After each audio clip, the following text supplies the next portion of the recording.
Hi guys!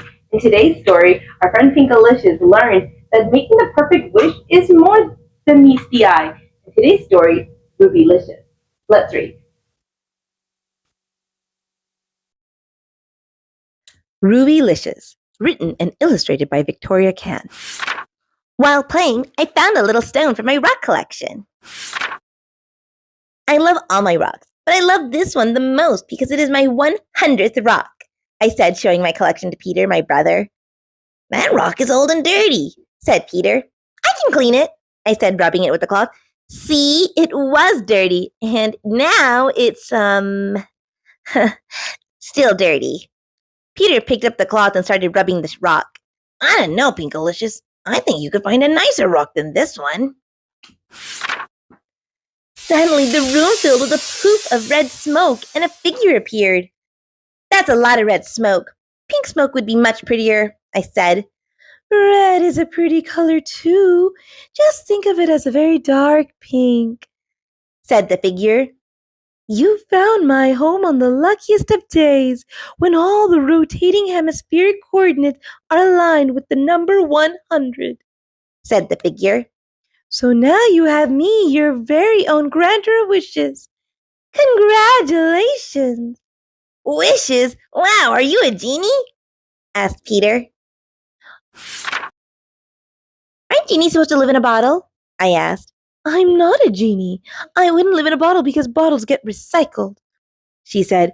I can live anywhere, in trees or even rocks. Okay, we'll call you Rocky, I said. I guess that's fine for now. You get one wish. After I grant your wish, I am free to go, said Rocky. I thought genies gave 3 wishes, not 1, said Peter. As I said, I am not a genie. I grant 1 wish, no more.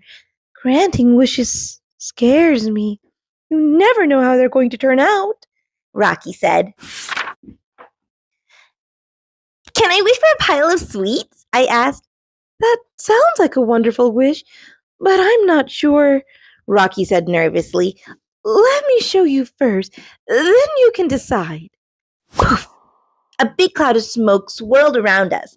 Suddenly, we were standing on top of a giant mountain of candy, cupcake, cookies, and ice cream. Wow, this is sweet-tastic! Peter and I shrieked with happiness, trying to eat as much as possible. What's wrong, Rocky? I asked. I'm worried about how this wish will turn out. Is this your very best wish, your most favorite thing in the world? She asked us meekly. It's pretty amazing, said Peter. Well, my stomach hurts. I eat too much. And my head aches from so much sugar, I said. The candy started to melt in a colorful swirl, and we began to sink into it. Maybe this isn't a very good wish, I said. Let's go back to your house and eat something healthy. Can you wish for something else? Rocky asked. What if we wish we could fly? Asked Peter. Oh dearie dear, would that be the very best wish? Is that what you want more than anything else in the entire world? Rocky asked. Yes, said Peter. Then I will show you your wish, she said, her voice shaking. Poof! A cloud of smoke formed around us, and we floated out of the window and into the sky on a flying machine. This is terrific! I screamed while we zipped toward the clouds. Oh, be careful! Rocky said anxiously. Look out for the bird, Pinkalicious! Peter hollered. Peter, watch out for that plane! I yelled. Eek! Rocky screeched. This might not be the very best wish. Let's think of something else, I said. Yes, please, something safe, begged Rocky. I have always wished to be a princess in a castle, I said. And I could be a prince, said Peter. Okay, if that's your very best, most favorite wish ever, Rocky said, doubtfully. Poof! A puff of smoke revealed a beautiful castle. Wow, it's pink amazing, I said. Yes, everyone thinks they want a castle. Where are you, Peter? This castle is so big and cold. I was shivering. I'm by the drawbridge. There's something in the moat, said Peter. Careful of the alligator and watch out for the fire-breathing dragon, yelled Rocky. Achoo! Rocky sneezed. I'm freezing and frightened. Maybe wishing for a castle isn't the very best wish. Let's go home, I said. That dragon root scared me. Flying made me dizzy, and all that sugar gave me a bellyache. Rocky cried and hid underneath the covers. I'm sorry, you really are afraid of everything. These wishes would have been better and less scary if we shared the sweets with all the kids in the world, I said. And added seatbelts to the flying machine, said Peter. And used the fire-breathing dragon to warm up the castle, I said. I was too scared to think of that, said Rocky. I wish you were brave, because then you wouldn't be afraid, and then you would have more fun, I said.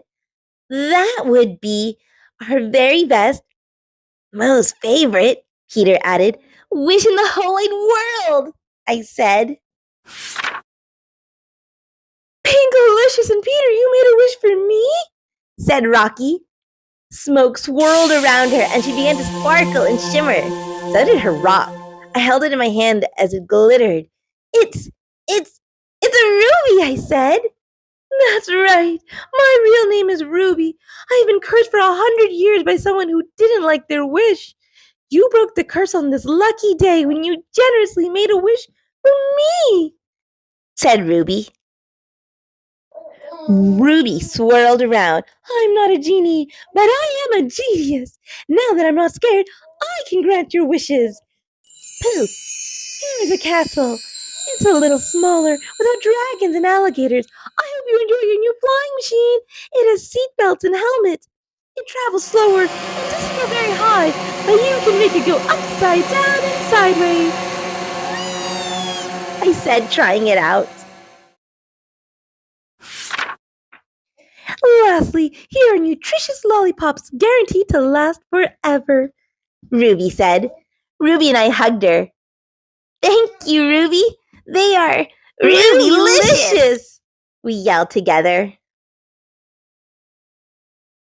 The end. You know, helping others and thinking about their needs before your own brings more happiness than a bag of sweets or a castle could any day. If you enjoyed that story and want to read more about Pinkalicious, come back to my channel and we'll read together. Until then, keep your books close, but your stories closer. Bye now.